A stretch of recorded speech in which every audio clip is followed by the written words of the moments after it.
आज के इस वीडियो में हम लोग संज्ञा के बारे में पढ़ेंगे कि संज्ञा क्या है, संज्ञा कितने प्रकार के होते हैं, संज्ञा का उपयोग कहाँ कहाँ होता है। तो आज की इस वीडियो को शुरू से अंत तक अवश्य देखिएगा, क्योंकि यह जो एक ऐसा चैप्टर है, संज्ञा एक ऐसा चैप्टर है जो कि बोर्ड एग्जाम के साथ साथ अन्य कॉम्पिटिटिव एग्जाम में भी आता है। तो वीडियो को बिना स्किप किए शुरू से अंत तक अवश्य देखिएगा, और चैनल पे पहली बार आए हैं तो चैनल को सब्सक्राइब करके साथ में नोटिफिकेशन बेल आइकन को प्रेस कर लीजिएगा, ताकि आने वाले सभी वीडियो का नोटिफिकेशन आपको मिलता रहे। तो सबसे पहले हम लोग देखेंगे कि संज्ञा है क्या, संज्ञा किसे कहते हैं। तो संज्ञा की परिभाषा दीजिए और उदाहरण सहित उसकी परिभाषा दीजिए। ठीक है, संज्ञा की परिभाषा उदाहरण सहित दीजिए। तो किसी व्यक्ति, वस्तु, स्थान तथा भाव आदि के नाम को संज्ञा कहा जाता है। यानी कि दुनिया की वो सभी वस्तुएं जो हम अपनी आंखों से देख रहे हैं, सभी वस्तुएं, सभी स्थान जो हैं संज्ञा हैं। या तो वो वस्तु रहे, या स्थान है, या भाव है, या कोई नाम है, सब के सब जो है संज्ञा है। वास्तव में संज्ञा का कोशगत अर्थ है नाम, यानी कि जिसका भी अस्तित्व में नाम है वो सभी वस्तुएं क्या हैं, संज्ञा हैं। अर्थात संक्षेप में कहें तो किसी नाम को संज्ञा कहते हैं। यह नाम व्यक्ति, जाति, द्रव्य, स्थान, गुण, धर्म किसी का भी हो सकता है। ठीक है, यानी कि दुनिया के वो सभी वस्तुएं संज्ञाएं हैं जो हम अपनी आंखों से देख रहे हैं। जैसे कोई व्यक्ति हो गया, जैसे कोई वस्तु हो गया, जैसे कोई जानवर हो गया, कोई पहाड़ हो गया, कोई शहर हो गया, कोई नदी हो गया, टेबल हो गया, बेंच हो गया, कुर्सी हो गया, कलम हो गया, किताब हो गया। मतलब कि जो भी वस्तु आप देख रहे हैं सभी के सभी वस्तुएं संज्ञा हैं।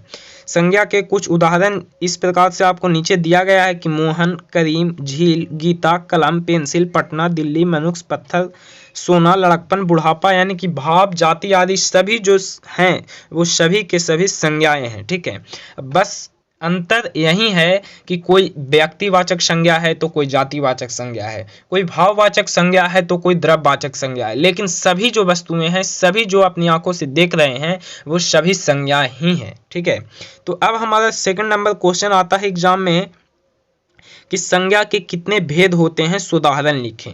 सोदाहरण मतलब होता है कि भेदों के परिभाषा के साथ उसका उदाहरण लिखना है। ठीक है, भेदों के परिभाषा के साथ उसका उदाहरण लिखने की अगर बात करें तो समझ लीजिए वही वह सुदाहरण हुआ। तो संज्ञा के कितने भेद होते हैं, तो आप सभी लोग जानते हैं कि संज्ञा के जो यहाँ पे है 5 भेद होते हैं, जो निम्नलिखित प्रकार से नीचे आपको दिया गया है।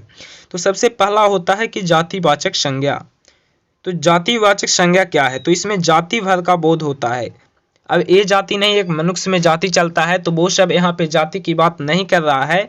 जाति का मतलब होता है कि लड़का, लड़की, औरत, मर्द, आदमी, गाय, बैल, कलम, फूल। मतलब कि जैसे वह मानव जाति का है तो वो जानवर है, तो वो बैल है, तो इस प्रकार से उसको जात में रखा गया है। ठीक है, तो जातिवाचक संज्ञा जिसमें जाति भर का बोध होता है, जैसे लड़का, लड़की, औरत, आदमी, गाय, बैल, कलम इत्यादि। अब हमारा दूसरा है व्यक्तिवाचक संज्ञा। ठीक है, व्यक्तिवाचक संज्ञा, तो इसमें किसी खास व्यक्ति या वस्तु या जगह का बोध होता है। जैसे व्यक्तिवाचक की अगर हम बात करें तो जैसे हो गया राम, हो गया रहीम, हो गया रजिया, हो गया चांद, हो गया सूरज, हो गया पृथ्वी, हो गया पटना, कोलकाता, दिल्ली, बनारस इत्यादि। यानी कि व्यक्तिवाचक जिसमें किसी खास व्यक्ति के बारे में या वस्तु के बारे में, मतलब खास व्यक्ति जिसका अस्तित्व में किसी नाम से उसको जाना जाता है, ये सब जो वस्तुएं हो जाती हैं जिससे किसी नाम से जाना जाता है उसे हम व्यक्तिवाचक संज्ञा कहते हैं। जैसे आपने यहाँ पे उदाहरण पढ़ा। तो चलिए अब हमारा तीसरा प्रकार का संज्ञा है भाववाचक संज्ञा। इसमें किसी व्यक्ति या वस्तु के गुण, दोष, स्वभाव, अवस्था आदि का बोध होता है। भाववाचक संज्ञा, भाववाचक संज्ञा कहने का मतलब हो गया इसमें किसी व्यक्ति का गुण को देखा जाता है, दोष को देखा जाता है, स्वभाव को देखा जाता है, अवस्था को देखा जाता है। जैसे आप देख लेंगे, जैसे यहाँ पे है लड़कपन, बुढ़ापा, ईमानदारी, बेईमानी, लंबाई, अच्छाई, बुराई, भलाई। तो ये सब जो है किसी वस्तु के गुण को दर्शा रहा है, यानी कि भाववाचक उसके भाव को दर्शा रहा है। जैसे वह बहुत अच्छा है, वह बहुत खराब है, यानी कि यहाँ पे अच्छा और खराब जो है उसके भाव को दर्शा रहा है। ठीक है ना, तो ये सब जो संज्ञाएं हो जाती हैं वो भाववाचक संज्ञा होती है।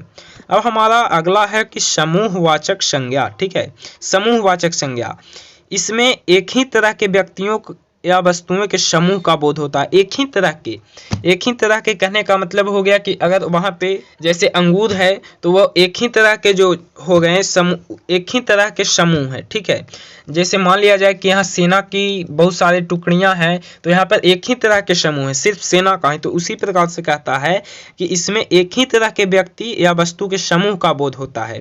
जैसे वर्ग हो गया, गुच्छा हो गया, सभा हो गया, झुंड हो गया, परिवार हो गया। ठीक है, तो समूहवाचक संज्ञा यही कहता है कि इसमें किसी एक ही तरह के व्यक्तियों या वस्तुओं के समूह का बोध किया जाता है। अब हमारा लास्ट है द्रव्यवाचक संज्ञा। इसमें कहता है कि कोई भी वस्तु जिसे नापा या तौला जाता हो उसे द्रव्यवाचक संज्ञा कहते हैं। यानी कहने का मतलब कि ऐसा दुनिया की कोई भी वस्तु जिसे तौला जा सके या जिसे नापा जा सके उसे हम द्रव्यवाचक संज्ञा कहेंगे। जैसे कि सोना हो गया, चांदी हो गया, पानी हो गया, घी हो गया, तेल हो गया, कपड़ा हो गया, लकड़ी हो गया, कोयला हो गया। जैसे सोना है तो उसको हम तौलते हैं, घी है तो उसे हम नाप देते हैं। तो परिभाषा में यही कह रहा है कि कोई भी वस्तु जिसे नापा जाए या फिर उसे तौला जाए तो इसे हम द्रव्यवाचक संज्ञा के नाम से जानते हैं। अब यहाँ पे अगला क्वेश्चन इस प्रकार से आता है कि व्यक्तिवाचक संज्ञा की परिभाषा देते हुए कुछ उदाहरण दे। यानी कि व्यक्तिवाचक संज्ञा की अब हम लोग संज्ञा की परिभाषा जो पढ़े हैं उसके गहराई तक समझेंगे। जैसे व्यक्तिवाचक संज्ञा की परिभाषा देते हुए उसके कुछ उदाहरण दीजिए। तो जैसे व्यक्तिवाचक संज्ञा किसी विशेष व्यक्ति या स्थान का बोध कराती है। ठीक है, व्यक्तिवाचक संज्ञा जो है उससे किसी विशेष व्यक्ति या स्थान का बोध कराती है। जैसे गंगा, तुलसीदास, पटना, राम, हिमालय आदि। यानी कि अगर वो कोई कहता है कि वह राम है, यानी कि वह कौन सी संज्ञा का उपयोग कर रहा है, तो वह व्यक्तिवाचक संज्ञा का उपयोग कर रहा है। यानी कि व्यक्तिवाचक संज्ञाओं का जो निम्नलिखित समाविष्ट होते हैं, जैसे व्यक्तियों के अपने नाम तुलसीदास, महेश, राम आदि। ठीक है, अगर नदियों के नाम कहें तो हो गया गंगा, गंडक, जमुना, सरस्वती जो भी है। तो इसी प्रकार से झीलों के नाम में कहें कि डल, बैकाल और भी बहुत सारी झील हो जाते हैं वहाँ पे। तो इसी प्रकार से कह रहा है कि व्यक्तिवाचक संज्ञा, जैसे वह कह रहा है कि वह राम है, यानी कि यहाँ पे जो राम है व्यक्तिवाचक संज्ञा। ठीक है, यह जो है व्यक्तिवाचक संज्ञा का बोध कर रहा है इस सेंटेंस में, इस वाक्य में। तो इस प्रकार से व्यक्तिवाचक संज्ञा की परिभाषा देते हुए अगर बात करें तो यहाँ पे हो जाएगा किसी भी व्यक्ति या वस्तु। जैसे वह पटना है, तो वह पटना जो है यह क्या है, व्यक्तिवाचक संज्ञा है, क्योंकि इससे किसी खास व्यक्ति का बोध हो रहा है या फिर किसी खास स्थान का बोध हो रहा है, तो उसे तो व्यक्तिवाचक संज्ञा कहते हैं।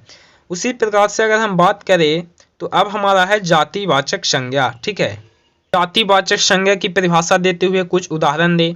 तो यहाँ पे जातिवाचक संज्ञा किसी वस्तु या प्राणी की संपूर्ण जाति का बोध कराती है। जातिवाचक संज्ञा जो है किसी वस्तु का या किसी प्राणी की संपूर्ण जाति का बोध कराती है।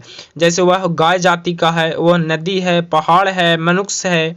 तो ये सब जो हो गया जाति हो गया एक प्रकार का। एक मानव में चलता है जाति, तो यहाँ पे वो जाति की बात नहीं कर रहा है। यहाँ पे जातिवाचक संज्ञा जैसे वो गाय जाति का है, वो मानव जाति का है, वो भैंस जाति का है। तो जितने सारे भी मानव है वो सभी एक जाति में आते हैं, मानव जाति में। ठीक है, तो गाय जो है किसी एक गाय को नहीं कहते हैं, अपितु यह शब्द संपूर्ण गौ जाति के लिए प्रयुक्त होता है। अगर हम गाय की बात करें कि गाय है, तो गाय तो किसी एक गाय का नाम नहीं है, वो जितने भी सारे गाय हैं तो उन सभी गाय के बारे में जो है जानकारी देता है कि गाय के बारे में कि सबका तो नाम गाय ही है। तो मनुष्य शब्द किसी एक व्यक्ति के नाम को सूचित न करके मानव जाति का बोध कराता है।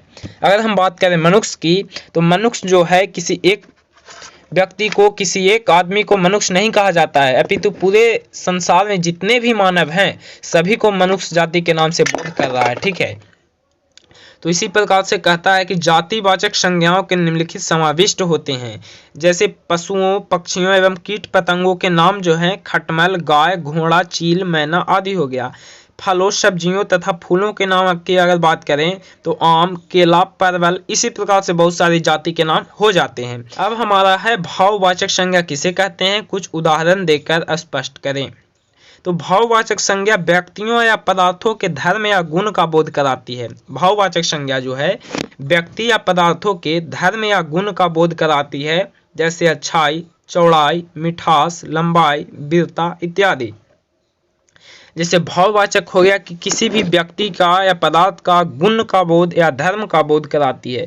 जैसे अगर हम बात किया जाए गुण की, तो बोलेगा कि वह बहुत ही ईमानदार लड़का है, यानी कि ईमानदार यहाँ जो है क्या है, भाववाचक संज्ञा है, यानी कि वह जो है उसका गुण का बोध करा रहा है, किसी भी व्यक्ति का गुण का बोध करा रहा है कि वह बहुत ही ईमानदार है। तो यह जो हो गया एक भाववाचक संज्ञा है, क्योंकि भाववाचक संज्ञा में बोला जा रहा है कि भाववाचक संज्ञा व्यक्ति या पदार्थों के धर्म या गुण का बोध कराती है।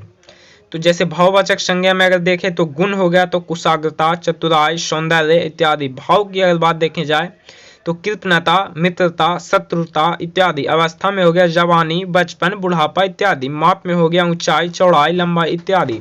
तो इस प्रकार से जितने सारे भी होते हैं वो भाववाचक संज्ञा के अंतर्गत आते हैं। अब हमारा अगला है समूहवाचक संज्ञा। ठीक है, हमारा अगला है समूहवाचक संज्ञा किसे कहते हैं, उदाहरण सहित लिखें। तो समूहवाचक संज्ञा पदार्थों के समूह का बोध कराती है। समूहवाचक संज्ञा जो है किसी भी पदार्थ के या समूह का बोध कराती है, जैसे गिरोह, झब्बा, झुंड, दल, सभा, सेना इत्यादि। जैसे समूहवाचक संज्ञा कहने का मतलब हो गया कि आदमी का एक टुकड़ी वहां जा रहा है, यानी कहने का मतलब कि वहां पे आदमियों का समूह है, सेना का समूह है, तो इसे हम समूहवाचक संज्ञा के नाम से सूचित करते हैं। तो ये सब किसी एक व्यक्ति या वस्तु का बोध न कराकर अनेक का उनके समूह का बोध कराते हैं। यानी कि समूहवाचक संज्ञा जो है किसी एक व्यक्ति को बोधित नहीं करता है। जैसे व्यक्तिवाचक संज्ञा में था कि किसी पर्सनल व्यक्ति किसी एक व्यक्ति या स्थान या वस्तु को बोध कराता था, लेकिन समूहवाचक संज्ञा में यह जो है किसी एक व्यक्ति या वस्तु को बोध नहीं कराता है, बल्कि उसके सारे झुंड का यह जो है बोध कराता है। तो समूहवाचक संज्ञा ए हो गया। अब हमारा लास्ट है द्रववाचक संज्ञा। द्रववाचक संज्ञा किसे कहते हैं, कुछ उदाहरण देकर स्पष्ट करें। द्रववाचक संज्ञा किसे कहते हैं, कुछ उदाहरण देकर स्पष्ट करें। तो द्रववाचक संज्ञा किसी धातु या द्रव्य का बोध कराती है जिसे मापा या तौला जाए। द्रववाचक संज्ञा जो है किसी धातु के बारे में या किसी द्रव्य के बारे में बोध कराती है, जैसे घी, चांदी, पानी, पित्तल, सोना इत्यादि। जैसे द्रववाचक संज्ञा किसे कहते थे, आपने पढ़ा कि किसी भी वस्तु को अगर मापा या तौला जाए तो उसे हम द्रववाचक संज्ञा कहते हैं। तो द्रववाचक कहने का मतलब हो गया यह जो संज्ञा है किसी धातु के बारे में बोध कराएगा या किसी द्रव्य के बारे में बोध कराएगा। ठीक है, जैसे में घी हो गया, चांदी हो गया, पानी हो गया, पीतल हो गया, सोना हो गया, दूध हो गया इत्यादि। तो द्रववाचक संज्ञा की सबसे बड़ी विशेषता यह है कि इसके पूर्ण रूप और अंश के नाम में पर्याप्त अंतर हो जाता है। ठीक है, यह टुकड़ा सोना भी सोना है और एक बड़ा खंड भी सोना है। कहने का मतलब कि द्रववाचक संज्ञा में यह एक विशेषता है कि अगर चांदी का एक छोटा सा भी अगर टुकड़ा आपको दिया जाता है तो वह चांदी ही होगा, अगर चांदी का एक बड़ा सा टुकड़ा भी आपको दिया जाता है तो वह भी चांदी ही होगा। लेकिन अगर हम बात करें समूहवाचक संज्ञा की तो समूहवाचक संज्ञा में ऐसा नहीं था। समूहवाचक संज्ञा में अगर एक मान लिया जाए कि एक व्यक्ति खड़ा है तो उसे व्यक्ति नाम दिया जाएगा, जबकि अगर वहां पे व्यक्ति का बहुत सारा झुंड खड़ा है तो उसे समूह नाम दिया जाएगा। लेकिन यहाँ पे उसी बात नहीं है, यहाँ पर अगर थोड़ा सा भी सोना है तो उसे सोना ही कहा जाएगा, अगर बहुत सारे सोने हैं तो उसे भी सोना भी कहा जाएगा। इसमें एक बहुत बड़ी विशेषता है द्रववाचक संज्ञा में। तो एक बूंद भी घी है और 1 किलो भी घी ही है। ठीक है, किंतु एक पूरे वृक्ष के टुकड़े को हम वृक्ष कदापि नहीं कहेंगे, उसे लकड़ी, सिल्ली, टहनी, डाली आदि को कह लेंगे। द्रव्यवाचक संज्ञा से निर्मित पदार्थ जातिवाचक संज्ञा होते हैं। ठीक है, द्रव्यवाचक संज्ञा से जो पदार्थ निर्मित होता है वो जातिवाचक संज्ञा होती है। तो इस प्रकार से अगर हम बात करें कि नेक्स्ट क्वेश्चन की कि भाववाचक संज्ञाओं की रचना किस प्रकार होती है। भाववाचक संज्ञाओं की रचना किस प्रकार होती है, यानी कि भाववाचक जो संज्ञा है उसकी जो रचना होती है किस प्रकार होती है।